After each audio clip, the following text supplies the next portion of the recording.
So mga ka-TH, ako uli si Kanji Ken. Gaya ng ipinangako ko sa inyo, ay pagkatapos nating matutunan kung papaano ang paggamit ng compass at ang tamang posisyon at pagkuha ng direction, ay ituturo ko naman sa inyo o isi-share ko naman sa inyo kung papaano gamitin ang compass sa ating mga treasure site sa tulong ng tinatawag nating Japanese Treasure Compass Code na nandito ngayon sa ating harapan na libro na kung tawagin ito ay The Red Book. Ito ay The Art and Science of Japanese Burial and Entombment. The Red Book. Discover the way, find the code, follow the trail. So, sa pag-treasure, kailangan talaga natin gumamit ng compass. Dahil ibinaon ng mga Japanese Imperial Army ang kanilang mga looting na kayamanan gamit ang Japanese engineering battalion na ginamitan niya ng mga transient or talagang iyan ay naka-compass alignment. So meron ako ditong compass na ito ay kung tawagin ay military compass. So ito yung tinatawag natin na tinuro ko nung nakaraan. Ito yung pinaka sightings, itong line na to, at ito yung magnetic north. At pagka ikaw ay sisilip, halimbawa ikaw ngayon ay nasa north position ka, north position 330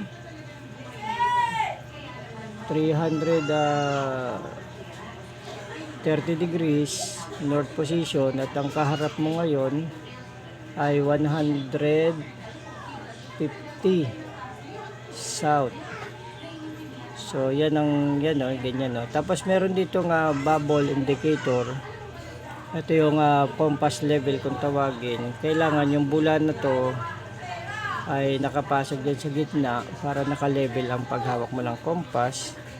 At ikaw ay ganito ang magiging paghawak mo niyan. Sisilipin mo siya. So meron dito nga lensatic compass. Ito pinaka lens niya. Yung iba naman yung lens nandito. Ito naman ang lens nito ay nandito. So sisilipin mo siyang ganon. Silipin mo siya. Nakatutok sa cheek mo itong ganito mo. Ito nakadikit sa pisngi mo para masilip mo yung target point na hinahanap mo. So, isa yan sa paggamit ng compass. Ngayon, punta tayo dito sa Japanese Treasure Compass Code. Ang Japanese Treasure Compass Code ay binubuo ng alphanumeric code. Andito yung kanyang legend sa kabila. Ang unang-una mong makikita diyan ay yung may mga letra na to. Ito, ayan ay kung tawagin ay compass direction. Tapos yung itong may number na to, ang tawag diyan ay 8 trigram. Tapos yung makikita mong susunod na guhit, ito sa susunod ng 8 trigram, may makikita ka dyan na nakalagay na AU Buddha. Tawag dyan ay deposits. Tapos ito makikita mong mga numero na ito, ayan ay distance for directional coverage. Itong mga number na ito makikita nyo, number 8, 11, 17, 30, yan ay directional coverage or distance papunta doon sa exact location ng opening spot. Yan ay naka-directional coverage. So, naka-cover dyan sa mga sukat na yan, dyan naka-cover yung mga deposit. Kaya kung tawagin yan ay distance of directional coverage. Tapos itong AGS, ito yung tinatawag na Unicode. Ayan yung alpha code kung tawagin.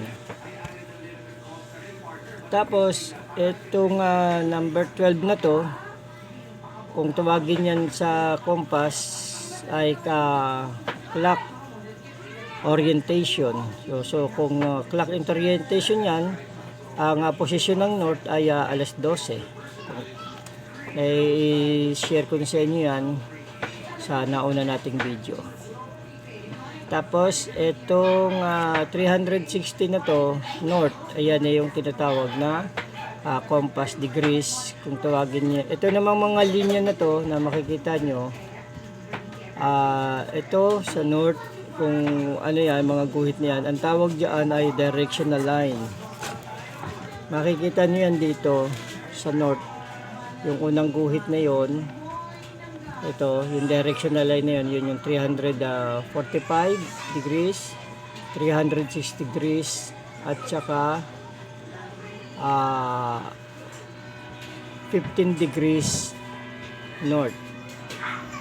So, ayan yung mga directional line kung tawagin dito sa ating compass, Yamashita Treasure Compass Code. Tapos yung susunod niyan ay yung makikita nyo dito may turtle, ang tawag dyan ay animal symbol. Tapos dito sa kasunod ng turtle ay water, ang tawag dyan ay feature reference. Tapos yung dito sa ilalim ng feature reference, water, salty, tawag dyan ay tree type. Tapos yung makikita nyo sa salty sa ilalim yung ear, kung tawagin yan ay human symbol. Tapos itong gitna, ito yung geometry sign. Diyan yung makikita yung ibig sabihin kasi pag geometry, nandyan yung mga shape. Yung halimbawa, rectangle, square, circle, triangle. Diyan yung makikita yung geometry sign. Tapos itong number 5, yung center, yan yung tinatawag na fulcrum point. Tapos makikita nyo dyan yung color coding internal. So may mga color coding ng bawat segment ng ating compass treasure map. So nakita nyo na yung legend, na-share ko na sa inyo yung legend. Dito tayo sa actual na muka ng ating treasure compass code. Ito, malinaw. Halimbawa, ikaw ngayon ay ako, at ang hawak nating compass ay naka-position. Halimbawa, ikaw ay nasa south. Bawa, ikaw ay ako, ito, nasa south position ka, at kumuha ka ng 180 degrees sa south. Ang katugon niyan, front azimuth mo ay 360 degrees north. So, ibig sabihin, diyan sa 360 degrees north na yan, mula doon sa iyong fulcrum o geometry symbol. Halimbawa, nakakita ka ng benchmarker doon na bato na may geometry symbol na square o rectangle, kagaya na nakikita nyo dito. Yan, dyan ka magsisimula mag-bearing point. Kung tawagin yan ay geometry marker, nakakita ka ng may sign na rectangle sign. So mula dyan sa rectangle sign na yan, ikaw ay nakaposition sa south position, papunta ka doon sa north. Madadaanan mo dyan mula dyan sa geometry sign, may mga marker ka dyan na makikita sa paligid. Pag in-explore mo yung papuntang 360 degrees, makikita mo dyan yung tinatawag na human sign. Yung may tenga, may paa, may ano, basta lahat makikita mo dyan. May makikita ka dyan na human sign. Tapos may makikita ka dyan ng mga puno na medyo maaasim, maalat yung bunga. At yung tubig, may makikita ka dyan tubig dyan sa north, dahil ang north ay talagang water supply. May madadaanan ka dyan mga dead creek or small creek or river. At kapag papunta na doon sa object, ay meron dyan sa tubig ay may makikita ka dyan na animal sign na turtle. At para malaman mo kung gaano kalayo ang distance, ay gagamitin mo itong distance na ibinibigay. Halimbawa, mula dito sa bearing point mo na rectangle, rectangle yan, pupunta ka doon sa nakalinya ka sa 360 degrees north. Mula dito sa rectangle na to, gagamitin mo itong sukat na ito kasi ito ang distance. Distance coverage ng deposit ito. So mula dito sa rectangle side na to, kung ito yung bench marker mo, susukat ka mula rito diretso ng 360 degrees na yun na nakaline. Mula dyan susukat ka ng 8 yards or 8 meters.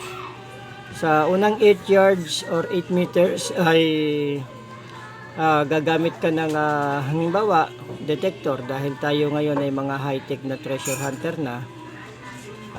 Hindi lang tayo nagbabase sa mga markering, kundi ginagamitan na rin natin ng detector for double checking para hindi tayo mabobokya. So napakatibay ng pag-treasure hunting natin ngayon, dahil meron na tayong mga sinusundang mga treasure guide, treasure compass code, para ang ating mga ginagamit na detector ay pang double check na lang, para hindi ka makadetect ng decoy. So wag kayong magde-treasure, wag kayong magde-detect nang wala kayong pinagbabasihang marker, para hindi kayo mabobokya at hindi kayo masisiro.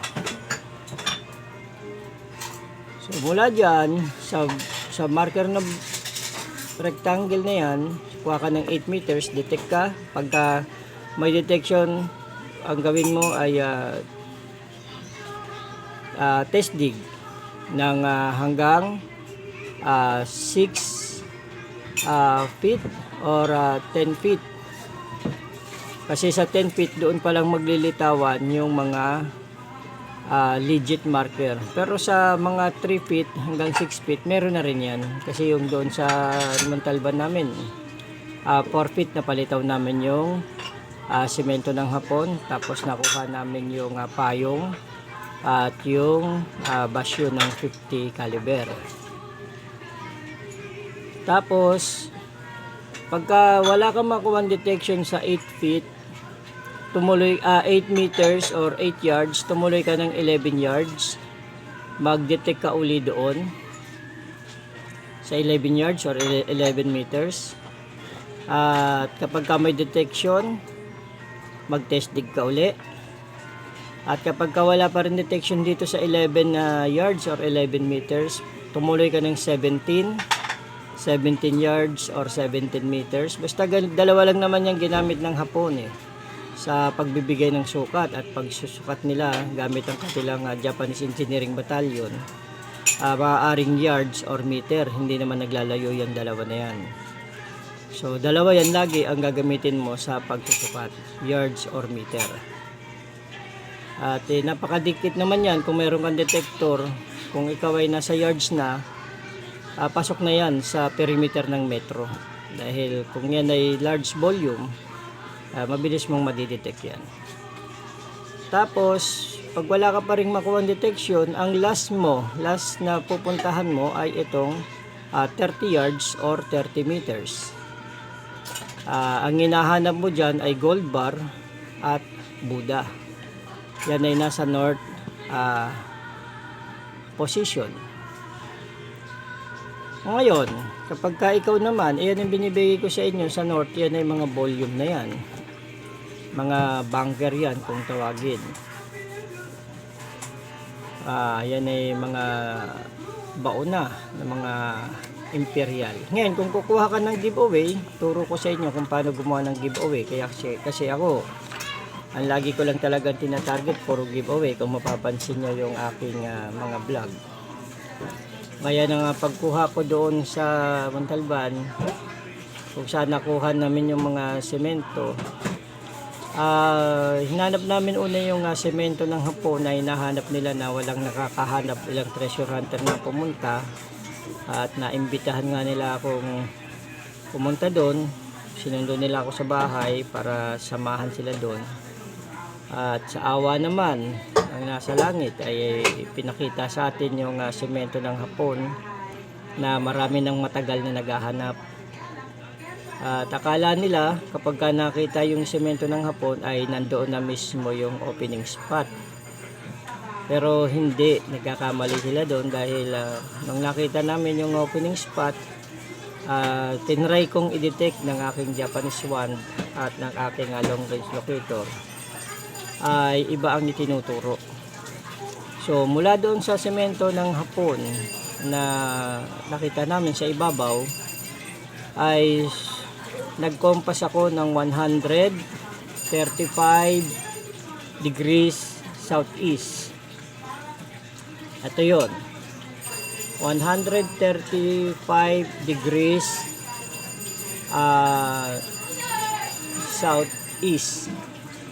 At ang aking position ay, nung kumampas ako, ang aking position ay northwest papunta sa 135 degrees southeast. At ang aking pinaka benchmarker doon ay semento ng Hapon na hindi nakapaloob dito sa 8 trigram, kundi ang nakalagay lang dito ay hip, o kung sa human symbol, ito ay yung hip ng tao na wala namang kaming nakita doon kundi yung semento lang. Siguro yun ay hip kasi nung yun ay sinisemento, yung mga nag-semento doon ay nakayuko at gamit ang kanilang mga hip, kanilang mga bewang.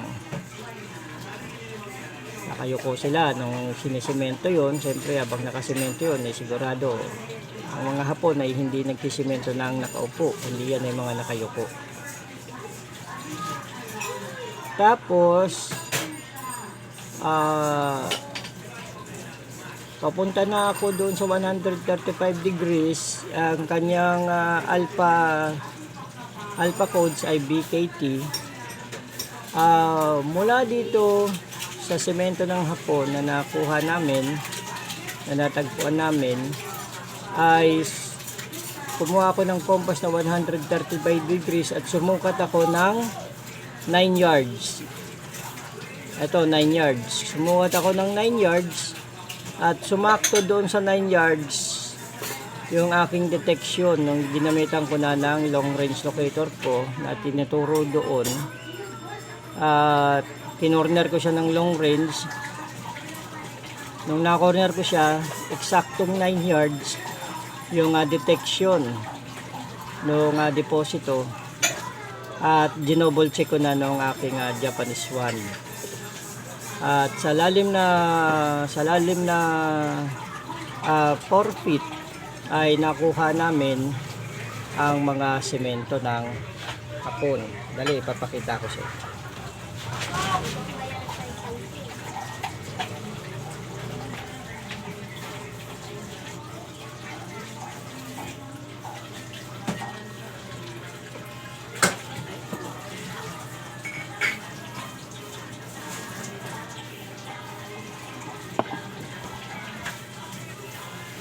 Yung payong na nakuha namin doon ay itinabi yung may-ari ng lupa At sinabi niya na siya na lang ang mag-iingat bilang kanyang souvenir sa aming nahukay. Ngayon, ito yung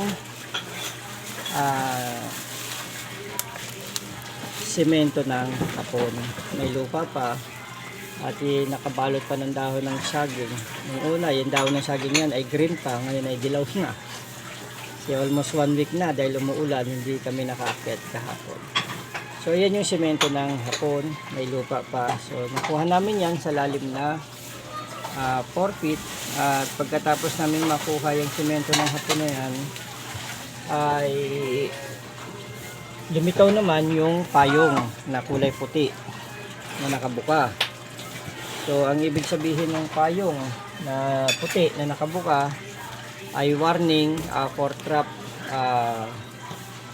bar down. Kaya kailangan namin lakihan yung hukay para hindi kami mag bar down. At pagkatapos namin makuha yung payong na puti na nakabuka, ay nakuha na namin itong basyo ng 50 caliber. Ito ay basyo ng 50 caliber machine gun, wala nang punglo at bulok na rin. Yan ay nandoon nakaganyan, nakatusok sa pailalim. At nung huling punta namin ay naipalabas na nila yung mga marker, mga boulders marker na ginawa nilang pangdepensa para doon sa pinaka opening hole.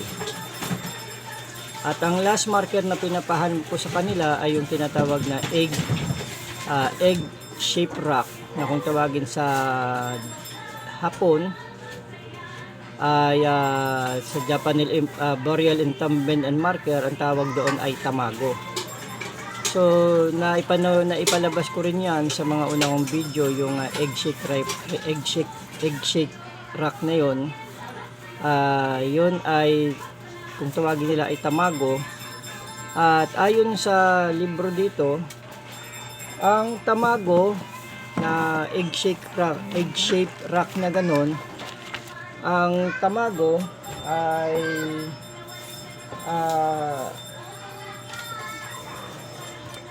share ko lang sa inyo kung ano ibig sabihin ng tamago. Ito yung tamago.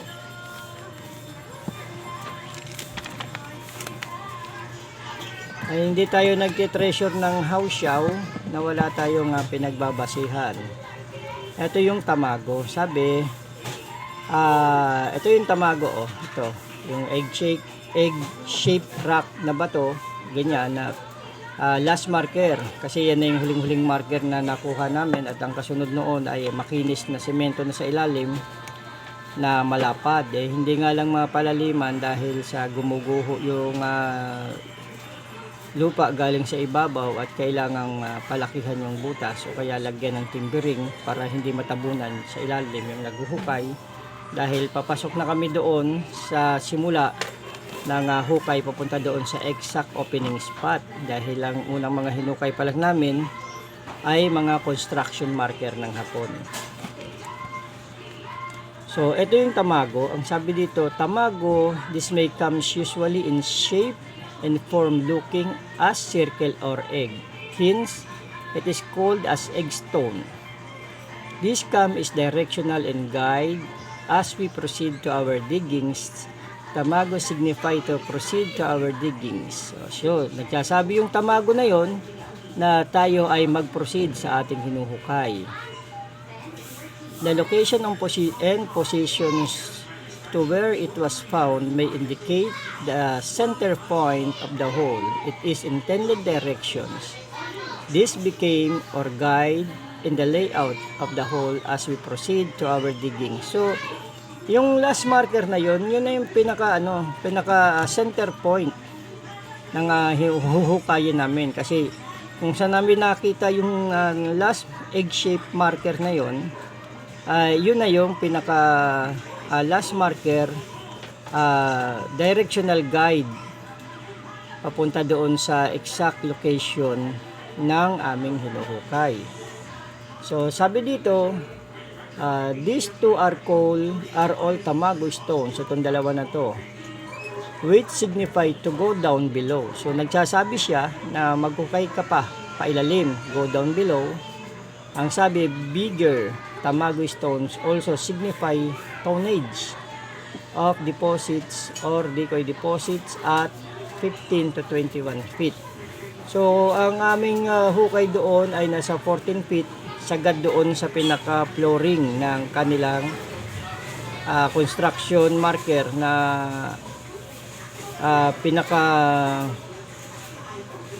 yung concrete slab na kung saan nakapatong itong tamago na ito sa 14 feet. Ngayon, ang deposit daw ay nasa 15 feet. Kung hindi decoy ay nasa 15 feet. Ngayon, kung decoy, iyan ay nasa 21 feet or chamber deep po to 35 to 40 feet. Ibig sabihin, dyan kami maglalaro sa hukay na yan mula sa 15. Kapag umabot kami ng 15 feet at walang laman, tutuloy kami ng 21 feet dahil ang decoy deposit ay mula 15 hanggang 21 feet. Ngayon, ang tunay na deposito ay nasa chamber at 35 to 40 feet. So, medyo malalim-lalim na banatan pa pala ito.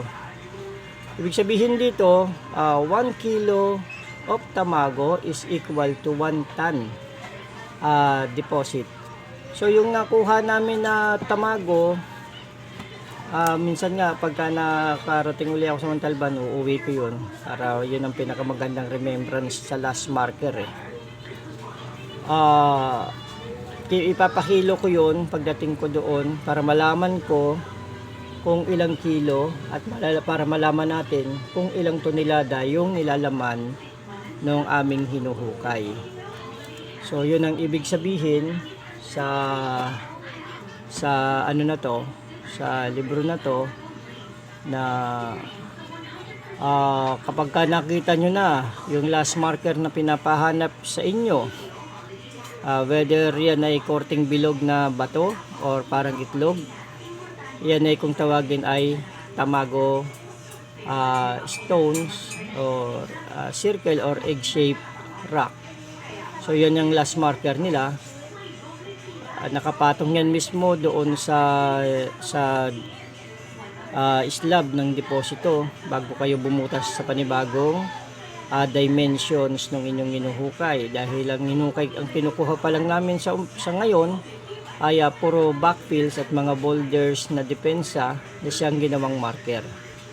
So hindi pa talaga kami nag-uumpisa doon sa opening spot na kung saan naka-treasure seal yun. So, totoo na lahat ng baon ng Hapon ay may treasure seal at hindi mo yan makikita ng nakabuyangyang. Yan ay talagang sineselyo nila kung yan ay trinadject. So, yun lang maisishare ko sa inyo tungkol sa tamang paggamit ng compass at saka itong ating compass treasure guide. Directional compass treasure guide na ito. Yan lang ang mai-share ko sa inyo ngayon at based on my experience, itong treasure compass code na ito ay 100% accurate sa tulong na rin ng mga benchmarker sa paligid at ng ating long range telescopic locator at Japanese wand, sa tulong rin lalo nitong compass na ito, dahil ito ay nagbibigay ng accurate direction for distance and degrees. So i-share ko lang sa inyo kung papaano namin natagpuan yung hinuhukay namin ngayon. Actually, hindi namin yun ang target. Ang target talaga namin yung doon sa may kawayan na inakyat ng mga makapili noong panahon ng Hapon, na yung mga makapili na yun ay hanggang ngayon ay buhay pa, na siyang pinagkunan namin ng istorya doon sa lugar. So, hindi namin ini-expect na meron din doong nakasimento na pinagbaunan, dahil yun ay naikwento lang din naman sa amin na may naghahanap daw doon ng nakanitso na nakapatong lang daw sa ibabaw ng lupa. So walang makakita noon semento na yun sa dami ng naghanap. Nung pinuntahan nga nila ako sa bahay, ay natsambahan natin sa tulong ng ating long range telescopic locator, dahil yung aking long range telescopic locator ay binalahan ko rin dahil meron akong natatabing mga semento ng Hapon. Sa bawat pupuntahan kong site ay kumukuha ako ng mga materials, construction marker ng Hapon na siyang ginagamit kong pambala para mahanap ko. So itinuro siya ng long range telescopic locator yung semento, at nakita namin na nakapatong lang siya sa ibabaw ng lupa at natatabunan lang siya ng makapal na damo na tinubuan na rin ng punong kahoy na ipil-ipil, kaya halos mabasag na rin yung nicho na sinasabing hinahanap ng mga Hapon. Yun ay bearing point lang, bearing marker para kung saan sila magsisimulang maghukay. Hindi talaga doon sa ilalim ng nicho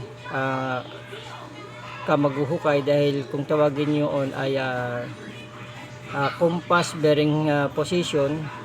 Kapag hinukay mo doon, para sa kanila yun ay tatawagin nilang decoy deposit position. So may mga distance. So sa tulong nga nung compass at saka tamang paggamit ng Japanese treasure compass code, at sa tulong na rin ng Japanese 1 at long range telescopic locator, ay natagpuan natin, natsambahan natin yung kanilang hinahanap. At yung nalocate naman namin doon malapit sa may puno ng kawayan sa may Wayna River, at may kaharap na centennial marker, ay sureball din yun na nandun talaga yung eksaka deposito na inakyat ng mga Japanese Imperial Army. Subalit hindi pa maumpisahan dahil kailangan muna naming tapusin itong nakita namin na una na aksidente naming natagpuan.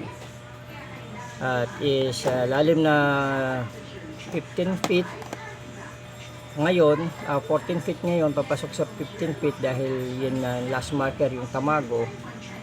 At hindi ko pa ma-share sa inyo kung ano ang kalagayan doon dahil medyo malakas ang ulan.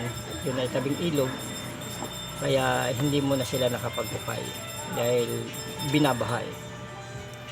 So yun lang muna mga ka-TH ang ma-share ko sa inyo tungkol sa tamang paggamit ng compass sa treasure site gamit ang Japanese treasure compass code.